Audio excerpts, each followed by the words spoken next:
ಇವತ್ತಿನ ವಿಡಿಯೋದಲ್ಲಿ ಅಕ್ಕಿ ಉದ್ದಿನ ಬೇಳೆ ಹಾಕದೆ ರುಚಿಯಾಗಿರುವಂಥ ಮಸಾಲೆ ದೋಸೆ ಹೇಗೆ ಇನ್ಸ್ಟೆಂಟ್ ಆಗಿ ಮಾಡ್ಕೊಳ್ಳೋದು ಅಂತ ತಿಳಿಸ್ಕೊಡ್ತೀನಿ. ಮೊದಲಿಗೆ 2 ಕಪ್ಪಷ್ಟು ರವೆ ತೊಗೊಂಡಿದ್ದೀನಿ. ನಾನಿಲ್ಲಿ ಬಾಂಬೆ ರವೆ ತೊಗೊಂಡಿದ್ದೀನಿ, ಉಪ್ಪಿಟ್ಟು ಮಾಡ್ತೀವಲ್ಲ ಆ ರವೆ. ಚಿರೋಟಿ ರವೆಯಲ್ಲೂ ಸಹ ಮಾಡ್ಕೋಬೋದು. ನಂತರ 2 ಟೇಬಲ್ ಸ್ಪೂನಷ್ಟು ಕಡಲೆ ಹಿಟ್ಟು ಹಾಕ್ಕೊಂಡಿದ್ದೀನಿ. ನಂತರ 2 ಟೇಬಲ್ ಸ್ಪೂನಷ್ಟು ಗೋಧಿ ಹಿಟ್ಟು ಹಾಕ್ಕೊಳ್ತಾ ಇದ್ದೀನಿ. ನಂತರ ರುಚಿಗೆ ತಕ್ಕಷ್ಟು ಉಪ್ಪು ಹಾಕ್ಕೊಳ್ತಾ ಇದ್ದೀನಿ. ನಂತರ 1 ಕಪ್ಪಷ್ಟು ಮೊಸರನ್ನು ಹಾಕ್ಕೊಳ್ತಾ ಇದ್ದೀನಿ. ಇದನ್ನು ಒಮ್ಮೆ ಹಾಗೆಯೇ ರುಬ್ಬಬೇಕು, ನೀರು ಹಾಕದೆ ಹಾಗೆಯೇ ರುಬ್ಕೋಬೇಕು. ನಂತರ ಸ್ವಲ್ಪನೇ ನೀರು ಹಾಕ್ಕೊಂಡು ಇನ್ನೊಮ್ಮೆ ಅದನ್ನು ರುಬ್ಕೋಬೇಕು. ನೋಡಿ, ರುಬ್ಬಿರೋದನ್ನು ಒಂದು ಬೌಲ್ಗೆ ಹಾಕ್ಕೊಳ್ತಾ ಇದ್ದೀನಿ. ನಂತರ ಎಕ್ಸ್ಟ್ರಾ ನೀರು ಬೇಕಂದರೆ ಅಷ್ಟೇ ಹಾಕ್ಕೊಳ್ಳಿ. ನಾನಿಲ್ಲಿ 1 ಕಪ್ಪಷ್ಟು ನೀರು ಹಾಕ್ಕೊಳ್ತಾ ಇದ್ದೀನಿ. ಹಿಟ್ಟು ಮೊದಲೇ ರುಬ್ಬುವಾಗಲೇ ನೀರಾಗಿದ್ದರೆ ಮತ್ತೆ ನೀರು ಹಾಕ್ಕೋಕೆ ಹೋಗಬೇಡಿ, ಬೇಕಂದರೆ ಅಷ್ಟೇ ಹಾಕ್ಕೊಳ್ಳಿ. ಇದನ್ನು ಒಂದು 2ರಿಂದ 3 ನಿಮಿಷ ಚೆನ್ನಾಗಿ ಮಿಕ್ಸ್ ಮಾಡ್ಕೋಬೇಕು.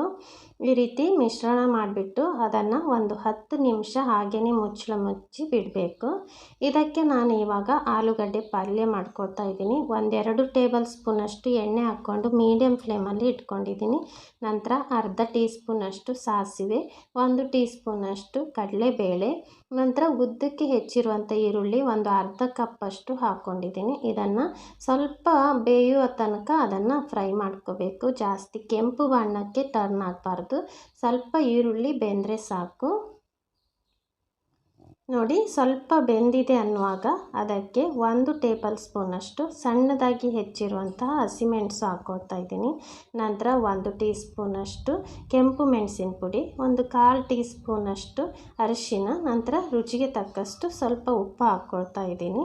ಇದನ್ನು ಸಹ 1 ನಿಮಿಷ ಈ ರೀತಿ ಸಣ್ಣ ಉರಿಯಲ್ಲಿ ಇಟ್ಕೊಂಡು ಈ ರೀತಿ ಫ್ರೈ ಮಾಡ್ಕೋಬೇಕು.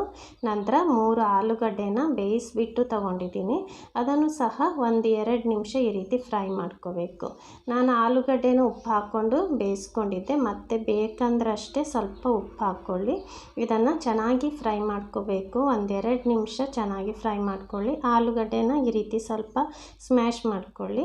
ಕೊನೆಯದಾಗಿ ಇದಕ್ಕೆ ಕೊತ್ತಂಬರಿ ಸೊಪ್ಪನ್ನು ಹಾಕಿ ಆಲೂಗಡ್ಡೆ ಪಲ್ಯ ತುಂಬ ಕ್ವಿಕ್ಕಾಗಿ ರೆಡಿ ಆಗುತ್ತೆ. ನೋಡಿ, ಪಲ್ಯ ರೆಡಿ ಆಯಿತು. ಇವಾಗ ದೋಸೆ ಮಾಡ್ಕೊಳ್ಳೋಣ. ದೋಸೆ ಹಿಟ್ಟು ಸಹ ಒಂದು 10 ನಿಮಿಷ ಬಿಟ್ಟಿದ್ನಲ್ಲ, ರೆಡಿಯಾಗಿದೆ ಹಿಟ್ಟು. ನೋಡಿ, ಸ್ವಲ್ಪ ಹಿಟ್ಟು ಗಟ್ಟಿಯಾಗಿದೆ. ನೋಡಿ, ಜಾಸ್ತಿ ಗಟ್ಟಿದೆ ಅಂದ್ರಷ್ಟೇ ಸ್ವಲ್ಪ ನೀರು ಹಾಕ್ಕೊಳ್ಳಿ. ನಂತರ ಅರ್ಧ ಟೀ ಸ್ಪೂನಷ್ಟು ಅಡುಗೆ ಸೋಡಾ ಹಾಕ್ಕೊಂಡಿದ್ದೀನಿ. ಈ ಹದದಲ್ಲಿದ್ದರೆ ಕರೆಕ್ಟಾಗಿರುತ್ತೆ ನೋಡಿ ದೋಸೆ ಹಿಟ್ಟಿನ ಹದ. ನಂತರ ತವಾನ ಮೀಡಿಯಮ್ ಫ್ಲೇಮಲ್ಲಿ ಬಿಸಿ ಮಾಡ್ಕೊಂಡಿದ್ದೀನಿ.